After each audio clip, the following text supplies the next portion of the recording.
Nueva Ecija, may ulat Junjun C. Ang taga-Protected Serpent Eagle ang muling na-surrender sa Community Environment and Natural Resources Office o CENRO sa tulong ng GMA News matapos mahuli ng isang magsasaka sa Barangay Lambakin, Jaen, Nueva Ecija. Huli nung Lito Pili sa Barangay Lambakin.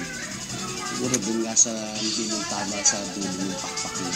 Ang sugatang agila ay kilala rin sa scientific name na Stylonis Sheila Bancas na kabilang sa mga hayop na nanganganib ng maubos. Kung lagi kong pinananawagan, pinapakiusap na huwag nilang barilin yung mga ibon at malaking tulong yan sa atin. Ayon naman kay Arnold Bengson, Pausenro Cabanatuan, bumababa na sa kapatagan ng mga agila dahil sa patuloy na pagsira ng kanilang tahanan sa kabundukan. Ang masaklap lamang ay madalas itong binabaril at hinuhuli ng mga tao kapag ito ay nakita. Pagkabot muna natin, dadalhin natin doon sa may rescue na lugar na dadala niyan. Pwede natin doon sa may Talavera na mas pinakamalapit yun para malapatan sa kagad ng kaukulang gamot na mabuhay. Mula sa Nueva Ecija, ako si Junjun C, naghahatid ng Balitang Amyanan. Magbalik tanaw naman tayo sa mga tumatak na balita ni Jeff.